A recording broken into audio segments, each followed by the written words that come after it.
दोस्तों आज के वीडियो में जानने जा रहे हैं फिरौन के बारे में।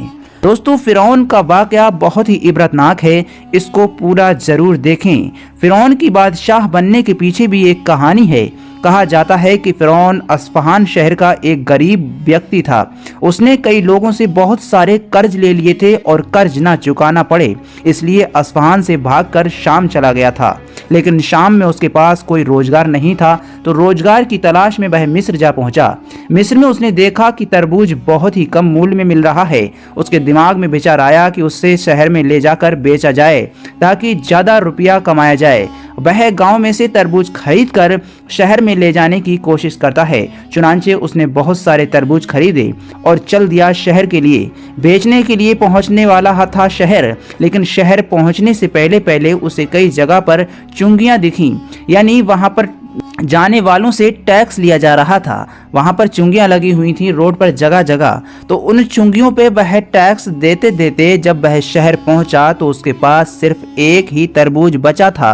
बाकी सारे तरबूज उसके चुंगियों पर ही चले गए थे, यानी वह उसके पास पैसे तो थे नहीं, तो वहां पर पैसों के बदले में वह तरबूज ही दे दिया करता था। तो चुंगियों पर तरबूज देते देते उसके पास सब खत्म हो गए और जब वह शहर पहुंचा तो उसके पास सिर्फ एक ही तरबूज बचा।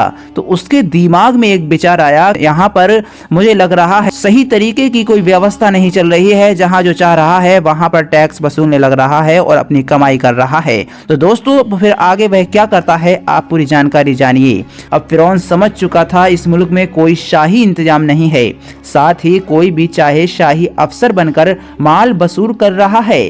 तो मिस्र में उस समय महामारी फैली हुई थी, लोग अधिक संख्या में मर रहे थे और फिरौन ने इसका फायदा लिया और कब्रिस्तान में जाकर बैठ गया। और जब कोई मुर्दा लेकर कब्रिस्तान में आता तो उनसे कहता, मैं शाही अफसर हूँ, मुर्दे पर 5 दिरहम टैक्स लेता हूँ, तो मुझे 5 दिरहम दो, फिर दफन करने दूंगा। इस तरीके से उसने कुछ ही समय में बहुत सारा माल इकट्ठा कर लिया। लेकिन एक दिन इत्तेफाक से कोई बड़ा आदमी दफन करने के लिए आया।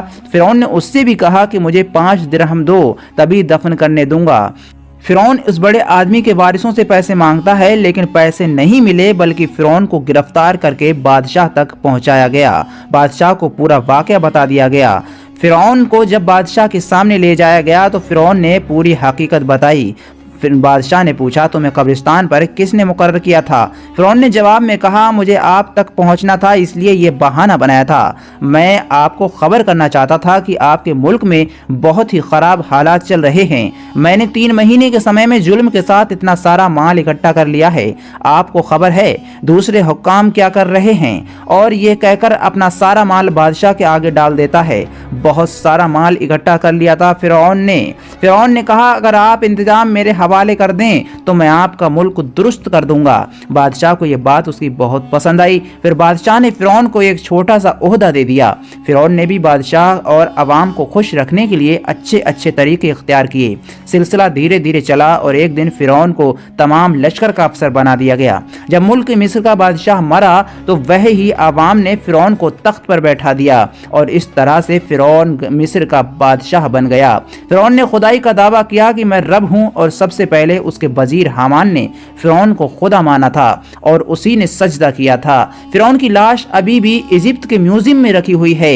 फिरौन के जमाने में हजरत मूसा अलैहिस्सलाम नबी थे। फिरौन के मरने के बाद भी उसकी लाश सड़ी नहीं है और उसके शरीर पर गोश्त बढ़ता है। फिरौन की लाश पर हर साल 14 मार्च को जंगली चूहे छोड़े जाते हैं और उसका सारा गोश्त चूहे नोच कर खाते हैं। फिरौन ने जब खुदाई का दावा किया तो अल्लाह पाक ने फरमाया, मैं उसके जिस्म से जान निकाल लूंगा और उसकी लाश को कयामत तक लोगों के लिए इबरत की निशानी बना दूंगा। फिरौन की लाश अगर आज भी आप देख लें तो आपको लगेगा जैसे कोई आदमी सोया हुआ है। फिरौन की लाश न ज़मीन लेती है ना ही पानी, इसलिए उसकी लाश को हवा में रखा गया है। दोस्तों बहुत ही इबरतनाक वाकया आपको मैंने दिखाया। आप कमेंट सेक्शन में लिखकर बताएं कि आपको ये वीडियो कैसा लगा। और दोस्तों यदि आपको पसंद आया है तो आप वीडियो को लाइक कर दें और अगले आने वाले वीडियोस पाते रहने के लिए चैनल को सब्सक्राइब जरूर कर दें।